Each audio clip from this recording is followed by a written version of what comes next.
Ambrozia Meta nga Syri Televizion. Pyetja e parë është për komisioneren për sqarim. Raporti OSBE Diri dhe raporti i Komisionit Evropian evidentuan se zgjedhjet e 11 majit ishin një ngjarje pa barabartë ku keq përdorën burimet shtetërore, pati intimidim ndaj votuesve, ndikim nga rrjeti i patronazhistëve dhe përfshirje madje edhe nga bandat kriminale. Në gjykimin tuaj si lexoni këtë raport? Ishin zgjedhjet e 11 majit një standard i plotësuar për integrimin, a ishin ato në standardet e Bashkimit Evropian? Dhe për kryeministrin Edi Rama.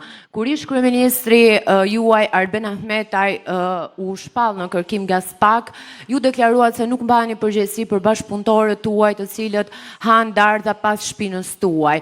Sot një tjetër bashkëpunëtor juaj Erion Veliaj është në Burg dhe një ditë më parë GKK ka vendosur në mas sigurie zvendës kryeministrën tuaj për shkelje të barazisë në tendera. Pyetja ime është, a do shkarkoni Belinda Ballukun dhe a kemi të bëjmë me një rastësi dhe të gjithë bashkëpunëtorët tuaj han dardha pas shpina, apo është një model qeverisës për të cilin ju duhet të mbani përgjegjësi? Faleminderit. Yes, the elections have been free and Po, zgjedhjet kanë qenë të lira dhe të ndershme. Është gjithmonë mirë kur marrim sugjerime për përmirësime dhe kjo është gjë e mirë për Shqipërinë, por edhe për Bashkimin Evropian. Faleminderit për pyetjen.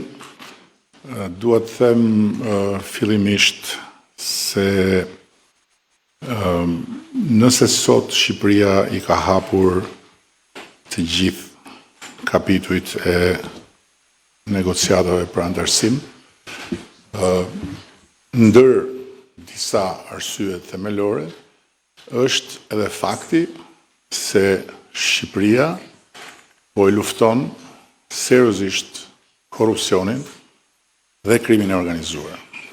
Dhe pa diskutim që sot edhe fakti që mund të bëhen pyetje me këtë përmbajtje lidhet me një epokë të re ku kemi hyrë. Dhe në këtë epokë të re, Shqipërinë e ka futur kjo shumicë qeverisëse me mua në krye. Për sa i përket rastit konkret, duhet të them 3 gjëra. Spari, pavarësia e gjyqësorit nuk është as një slogan, nuk është as një manovër politike dhe as një eksperiment i përkohshëm. Por është një shkëputje historike nga e kaluara. Dhe e realizuar vetëm në vitet e fundit, kjo pavarësi ka sjell një risi absolute në jetën institucionale të Shqipërisë dhe zhvillime të padiskutueshme pozitive.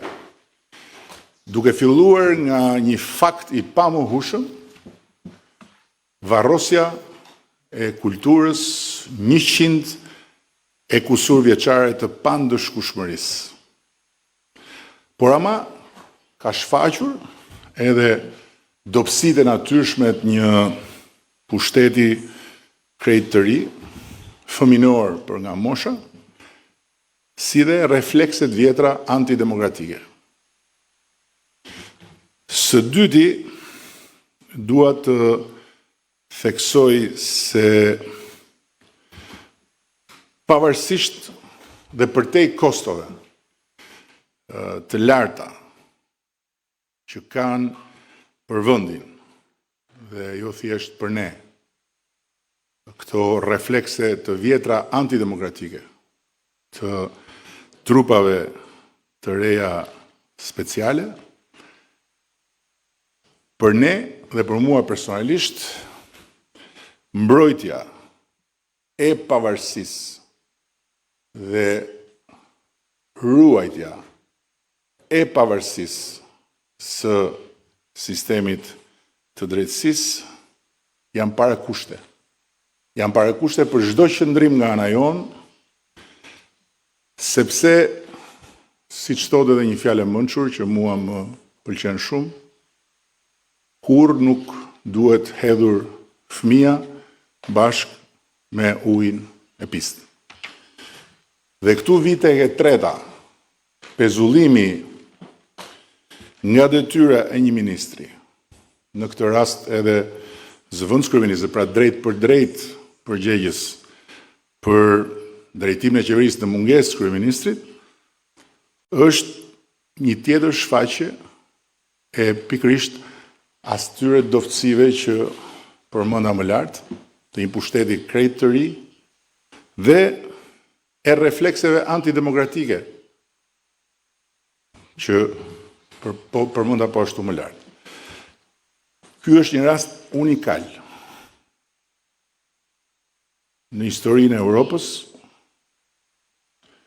dhe po ashtu edhe në historinë e trupave speciale të drejtësisë që janë krijuar në proceset e integrimit evropian të vendeve të ish-lindjes komuniste, ku s'ka ndodhur kurrë që një prokuror dhe një gjykatës të mblidhen kokë në kokë dhe të pezullojnë nga detyra një antar i qeveria. Por, dhe ky është një por shumë i madh, nëse një prokuror special dhe një gjykatës special i shkallës parë të speciales këtu në Shqipëri kanë vendosur të pezullojnë një ministër cënimi drejt për drejt i pavarësisë dhe i funksionimit të një pushteti tjetër të pavarur, siç është ekzekutivi, duke marrë kompetencat e kryeministrit, të presidentit dhe të parlamentit, prej nga buron mandati i qeverisë dhe i çdo ministri, zgjedhja jonë në raport me këtë fakt është strategjikja si gjithmonë për ta ruajtur dhe për ta mbështetur pavarësinë e gjyqësorit si parakusht, edhe në këtë rast ekstrem. E thënë drejt për drejt, ne nuk mund t'i përgjigjemi një arbitrariteti të këtyre përmasave me asnjë lloj arbitrariteti. Dhe as do të angazhohemi larg qoftë në një betejë politike, retorike me drejtësinë. Por do vazhdojmë me durimin ton strategjik.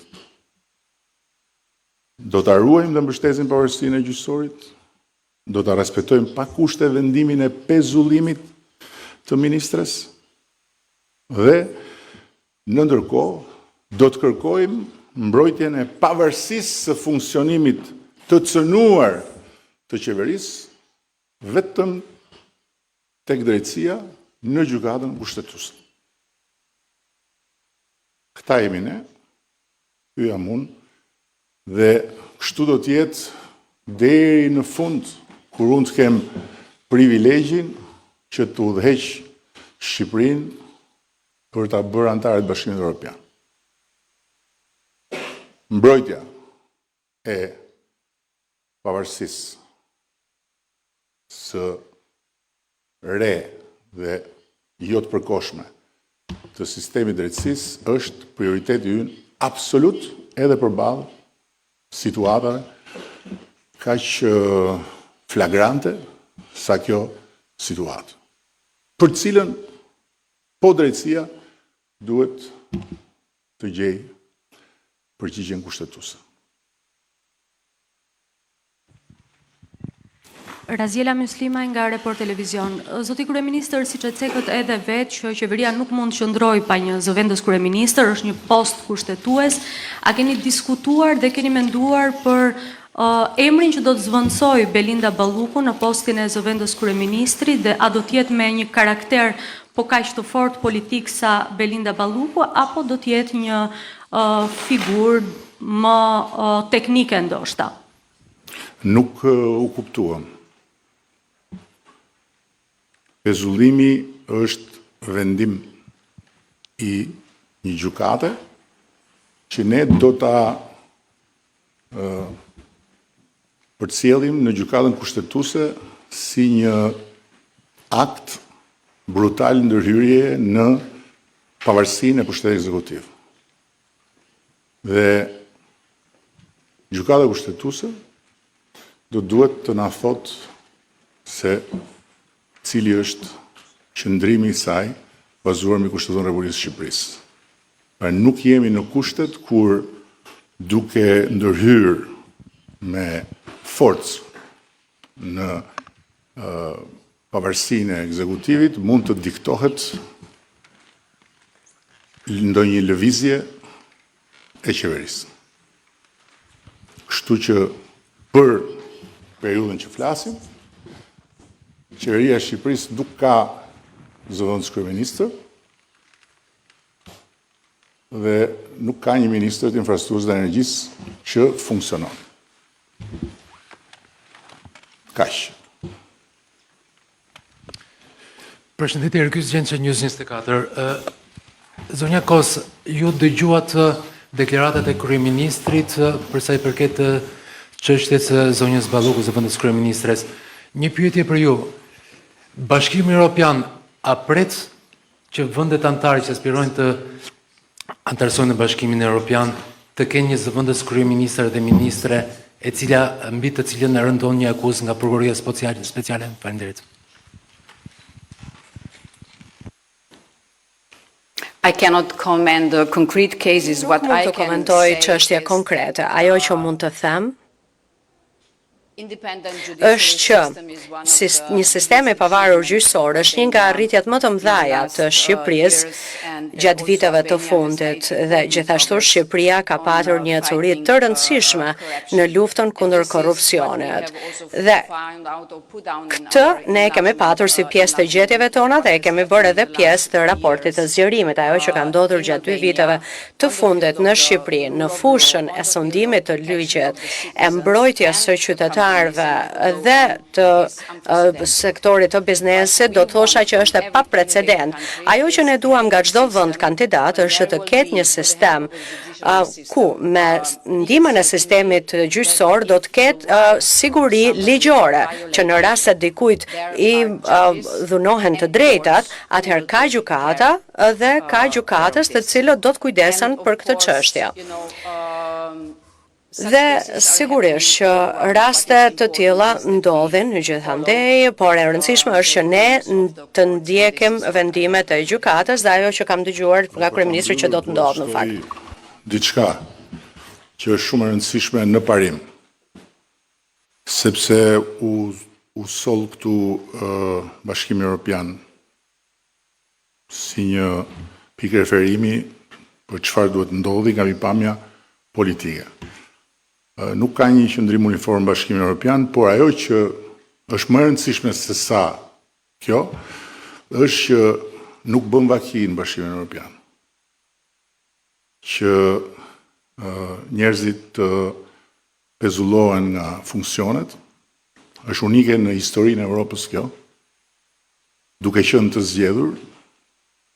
Nuk bën vaki në Bashkimin Evropian që kryetarët e bashkisë të merren nga zyra dhe të çohen në burg pa gjyq dhe të mbahen në paraburgim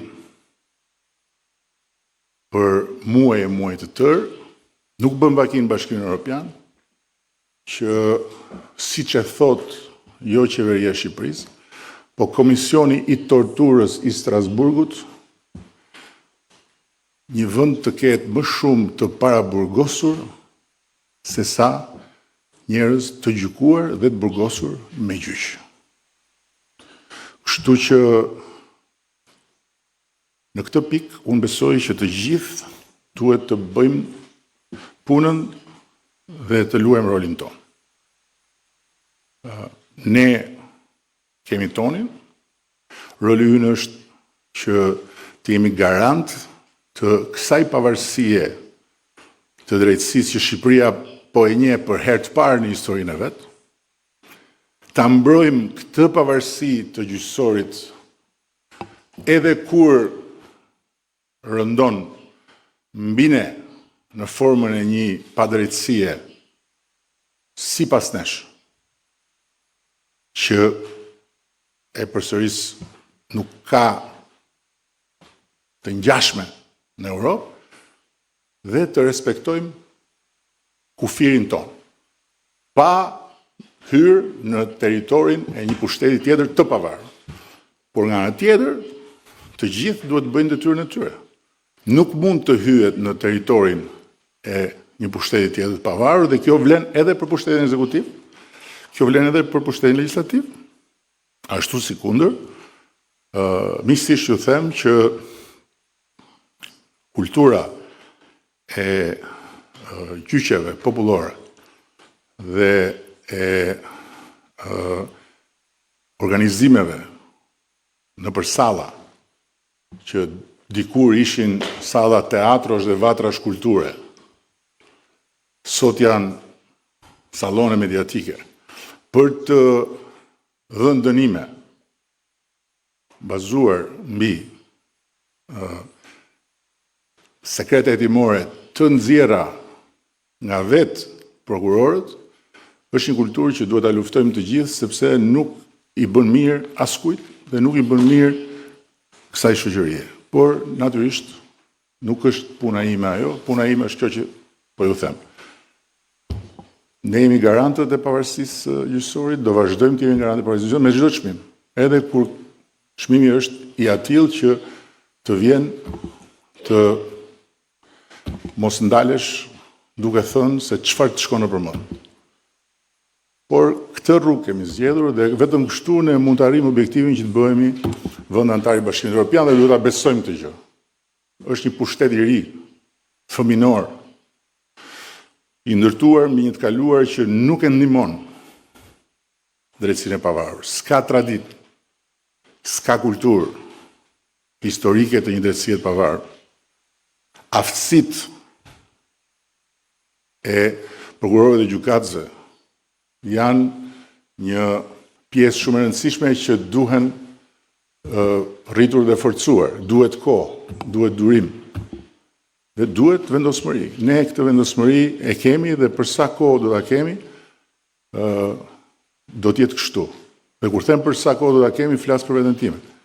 Që sa të jem unë në këtë detyrë nuk do shikoni luftra me drejtësinë apo akuza për të kundërshtuar, akuza që bën drejtësia. Ato duhet i shohë gjykata, por ama nga ana tjetër ka një kufi. Ai është kufia që përcakton kushtetuta midis pushteteve të pavarura. Dhe nëse ne lejojmë të shkelë dhe ai kufi, atëherë ne kemi humbur diçka që është themelore jo për mua, as për këtë qeveri, as për një ministër sa qeverie, po për rendin kushtetues në Republikën e Shqipërisë.